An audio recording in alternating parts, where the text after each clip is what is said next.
9월 27일 수요일 열왕기상 9장 10절로 28절 성전과 왕궁 건축을 마치고입니다. 이제 솔로몬이 성전과 왕궁을 완공했습니다. 그리고 하나님께서 솔로몬에게 나타나셔서 9장 1절로 9절까지 그 다윗에게 하셨던 그 언약을 새롭게 하십니다. 이제 솔로몬은 한 나라의 정치적 기반을 든든히 확립했죠. 특별히 군사적으로도 많은 지역을 요새화하고 방비를 튼튼히 했습니다. 경제적으로 또 상업적으로 굉장한 부를 창출했고요. 무역도 활발하게 전개하는 것이죠. 그러한 큰 성공들, 그런 성공들을 10장 마지막까지 이렇게 기록하고 있죠. 멀리서 스바의 여왕이 솔로몬의 지혜를 배우기 위해서 오기도 하고요.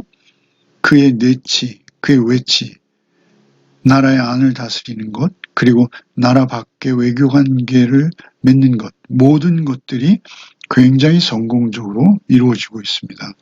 그러나 사실 이것이 솔로몬의 치적으로 기록되어 있어요. 10장 끝날 때까지. 그럼에도 불구하고 우리에게 더욱 중요한 것은 하나님의 일을 이루는 데는 그 결과의 성공도 중요하지만 그 과정이 더욱 중요하다라는 것입니다. 그의 성공의 그 밝은 면 뒤에는 아주 어두운 그림자가 드리워지고 있는데요. 그것은 하나님의 방법들이 아니었다라는 것입니다. 또한 그것이 하나님의 성품에 맞는 방법들이 아닌 그러한 경우들이 많이 있었다라는 것이죠. 먼저 히람에게 그 건축 재료를 준 것에 대한 감사의 표시로 갈릴리의 땅을 주는 그러한 일이 있죠. 10절부터 읽겠습니다. 솔로몬이 두 집 곧 여호와의 성전과 왕궁을 20년 만에 건축하기를 마치고 갈릴리 땅의 성읍 20곳을 히람에게 주었으니 이는 두로왕 히람이 솔로몬에게 그 온갖 소원대로 백향목과 잣나무와 금을 제공하였습니다. 히람이 두로에서 와서 솔로몬이 자기에 준 성읍들을 보고 눈에 들지 아니하여 이르기를 내 형제여 내게 준 이 성읍들이 이러한가 하고 이름하여 가불 땅이라 하였더니 그 이름이 오늘까지 있느니라. 히람이 금 120달란트를 왕에게 보내었더라. 솔로몬이 이제 20년 만에 건축을 마치고요. 갈릴리 땅에 20곳의 성읍을 히람에게 주었다라고 하죠. 그 20개 성읍을 준 이유는 무엇입니까? 백향목과 잣나무와 금을 원하는 대로 제공했다는 거예요. 백향목과 잣나무만 제공한 것이 아니라 금까지 제공받은 것이죠. 두로왕 히람은 무역을 하는 자이고 무엇보다도 금을 풍성하게 가지고 있었던 것으로 보입니다. 그래서 이 모든 제공받은 것에 대한 감사의 보답으로 20개 성읍을 준 것이죠. 사실 이것은 절대 있어서는 안 되는 일이죠. 이스라엘에게 있어서 땅은 하나님께서 주신 것이죠. 그래서 그 경계표조차 옮길 수 없었어요. 그런데 그 땅을 아버지 다윗으로부터 확보되어진 그 땅을 솔로몬이 내어줘 버리는 참으로 어리석은 일이고 하나님 앞에서 영적으로 이것은 더욱 어리석은 일이죠. 그런데 그 땅을 히람이 와서 보고 13절에 내 형제여 내게 준 이 성읍들이 이러한가 하고 가불이라고 그 땅을 이름 불렀다는 것입니다. 내 형제 내게 준 성읍이 이러한가 이것은 고작 이 정도인가 그 가불이란 아무것도 아니다 이런 의미거든요. 그러니까 사실 20개의 성읍이라고 해서 굉장히 풍성해 보이지만 그 아무것도 아닌 것이다 라고 직접 히람이 와서 그 땅을 살피고 그 소감을 말하는 것이죠. 그런데 또 이상한 것은 14절에 히람이 그 땅을 준 것에 대한 담례로 금 120달란트를 솔로몬에게 보냅니다. 이것은 어느 정도 20개 성읍에 해당하는 어떤 담례, 그냥 거저는 없는 거예요. 그가 백향목과 잣나무와 금을 제공했으면 땅을 내놓는 것이고, 땅을 받았으면 또 금으로 그 보답을 하는 것이죠. 금을 받았는데 그 금이 양이 말이죠. 120달란트랍니다. 굉장히 많은 양입니다. 한 달란트가 34kg인데요. 거의 4톤을 넘는 그러한 금을 받았어요.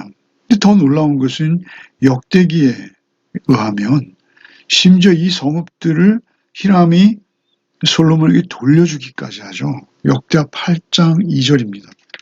솔로몬은 이 돌려받은 성읍에 이스라엘 사람들을 거주하도록 하죠. 그러니 솔로몬의 입장에서는 땅도 주었다 돌려받고, 그리고 금을 차지하게 되었죠.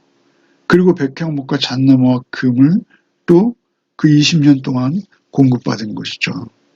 솔로몬 쪽에서는 아주 잘한 일이지만 사실은 이것은 그 아버지 다윗으로부터 쌓여오는 우정, 그 사랑의 관계죠. 그 관계를 파괴하는 것입니다.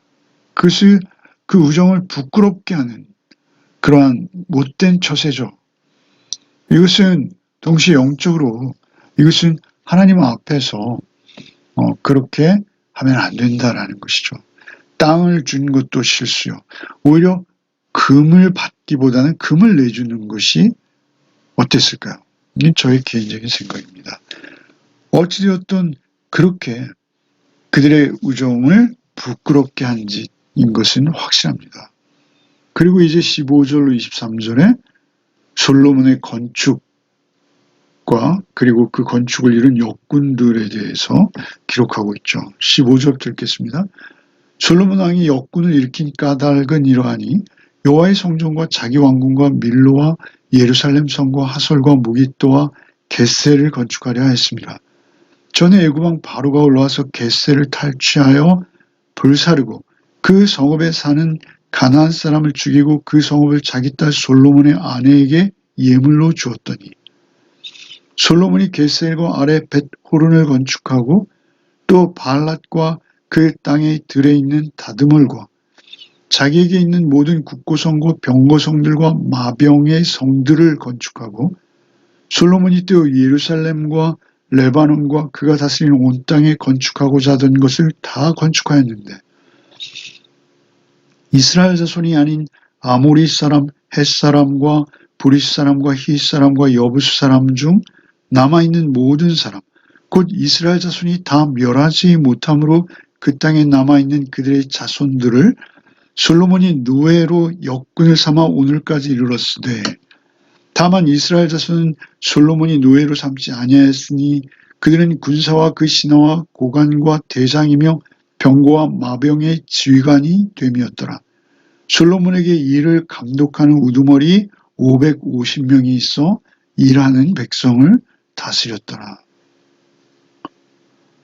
솔로몬이 왕의 역군들을 일으키죠. 그래서 밀로, 왕궁과 밀로와 예루살렘에 있는 성과 하솔과 무깃도 겟셀을 건축합니다. 그리고 또 애굽 왕이 혼수로 주었던 그 겟셀을 그 성을 보강하죠. 그래서 그 겟셀과 함께 그 밑에 있는 벳호론이라는 그 지역도 성을 건축하고 많은 성들을 건축해요. 또 특별히 19절에 보면 모든 국고성과 병거성들과 마병의 성들을 건축하고, 많은 수의 병거성, 마병의 성, 이것은 군사적인 거점들이죠. 군인들이 거주하는 그러한 전투만을 위한 성들입니다. 이러한 성들을 건축하는데 얼마나 많은 노역이 동원되었겠어요.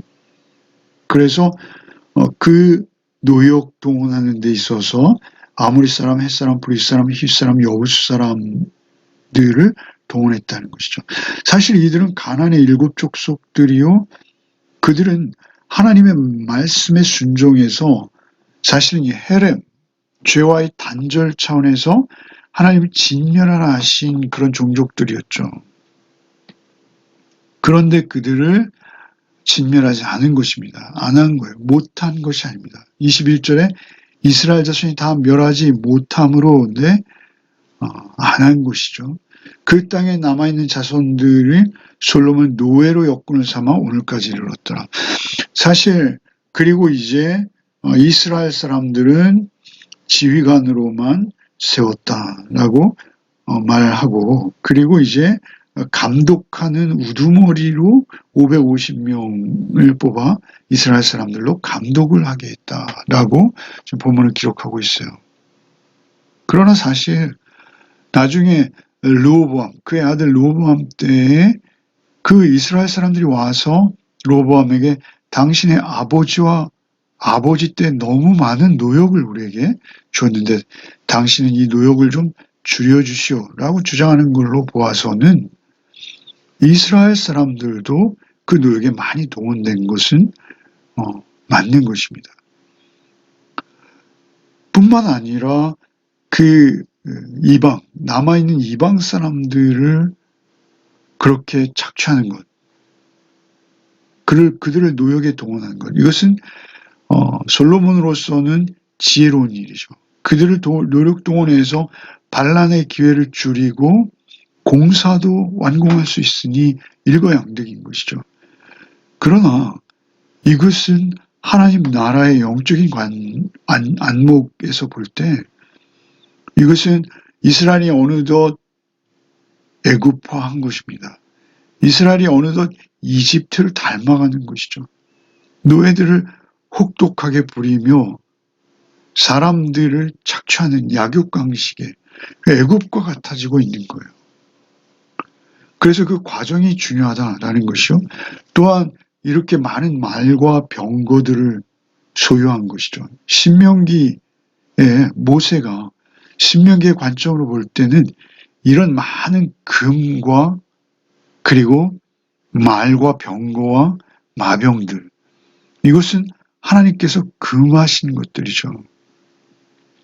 그들이 자기의 힘을 의지하고 교만히 행할 것을 하나님께서 내다보시고 오직 하나님만을 의지하도록 그들의 이런 것들을 많이 소유하지 못하도록 했는데 이제는 처첩까지 해서 정확히 왕들에게 금지한 3가지죠. 아내를 많이 두지 말라, 금을 많이 쌓지 말라, 마병을 많이 쌓지 말라. 그런데 그 3가지 모두를 위반하게 되는, 불순종하는 그러한 모습들로 나아가게 되는 것이죠. 하나님을 신뢰하기보다는 자기의 힘을 의지하게 되는 것입니다. 24절부터 28절, 밀로를 건설하고 제사를 드리고 또 무역을 하는 그러한 내용들이죠. 24절부터 읽겠습니다. 바로의 딸이 다윗성으로부터 올라와 솔로몬이 그를 위하여 건축한 궁에 이를 때에 솔로몬이 밀로를 건축하였더라. 솔로몬이 여호와를 위하여 쌓은 제단 위에 해마다 3번씩 번제와 감사의 제물을 드리고 또 여호와 앞에 있는 제단에 분향하니라. 이에 성전 짓는 일을 마치니라. 솔로몬 왕이 에돔 땅 홍해 물가의 에롯 근처 에시온 게벨에서 배들을 지은지라. 히람이 자기 좋은 곳 바다에 익숙한 사공들을 솔로몬의 종과 함께 그 배로 보내매 그들이 오빌에 이르러 거기서 금 420달란트를 얻고 솔로몬 왕에게로 가져왔더라. 바로의 딸을 위해서 솔로몬이 건축하죠. 그 궁을 아주 화려하게 지은 것으로 보입니다. 그리고 솔로몬이 업적 중에 가장 훌륭한 업적이라고 보아야 할까요? 그가 성실히 해마다 3번씩 솔로몬이 여호와를 위하여 쌓은 제단 위에 해마다 3번씩 번제와 감사의 제물을 드리고 또 여호와 앞에 있는 제단에 분향한 것.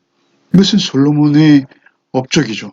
유월절, 오순절, 초막절 해마다 3번씩 이렇게 절기를 지킨 것이죠. 그러나 사실 이 제사도 하나님의 말씀에 마음을 다하는 온전한 순종보다 못한 것입니다. 오히려 제사가 형식일 뿐이라는 것이죠. 오히려 그의 삶의 기준은 제사가 아니라 금이 되었고 군사의 숫자, 마병의 숫자가 되었고 그리고 이제는 외교나 그 여타의 이유들을 되어서 처첩을 무수히 거느리는 그러한 상태로 그가 전락하는 것이죠. 그렇게 된다면 이 제사가 의미가 없어지는 것입니다. 26절부터 솔로몬의 무역이 기록되어 있죠.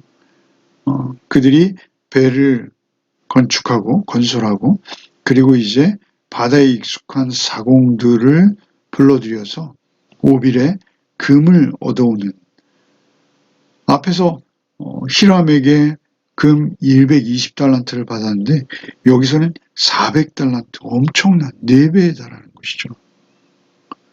이제는 하나님과 하나님의 백성보다도 그의 건축과 그가 금을 소유하는데 그의 마음을 점점 빼앗겨가는 과정이라고 보아야 할 것이죠. 다시 한번 말씀드립니다만 하나님의 일을 이루는 데는 그 일의 성공 여부를 떠나서 그 과정이 더욱 중요하다라는 것. 아니 오히려 과정이 더욱 중요하다라는 것을 그가 알 필요가 있었다라는 것이죠. 양지가 있으면 음지가 있다. 우리는 이렇게 생각할 수 있는데 그렇지 않습니다. 하나님 앞에서 정직하고 밝게 행하는 것이 하나님의 사람의 의무인 것이죠. 결국 이러한 성취와 업적이 솔로몬을 교만하게 그렇게 만들어갈 것이다 라는 것을 우리는 볼 수 있습니다. 고린도전서 10장 12절 말씀에 우리가 선줄로 생각하는 자 넘어질까 조심하라 라는 말씀이 있습니다. 언제나 우리가 못하고 힘들 때보다 우리가 좀 살만해졌을 때 더욱 조심하는 그러한 우리의 모습이 되어야 하겠습니다. 기도하겠습니다. 주님 감사합니다. 오늘도 솔로몬의 생애를 묵상합니다. 참으로 그가 하나님 앞에서 지혜를 얻었고 하나님께서 주시는 지혜로 그가 참으로 놀라운 일들을 이루어냈고 이스라엘을 모든 정치적, 군사적 모든 기반 위에 올렸으며 또 평안을 누릴 수 있도록까지 하였으나 결국 그의 욕망은 끝없이 치닫고 있는 것을 봅니다.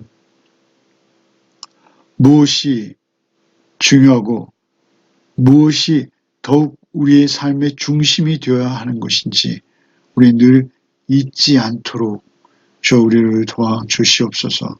우리의 욕망이 우리를 허물지 못하도록 우리가 그 욕망을 채우다가 이웃의 고통을 외면하지 않도록 우리의 이기적인 생각만으로 우리 주변을 돌아보지 못하는 일이 없도록 특별히 주의 말씀 앞에 정직히 반응하지 못하는 일이 없도록 우리의 삶의 최우선순위가 주님의 말씀에 순종하는 것임을 잊지 않도록 우리를 인도하여 주시옵소서.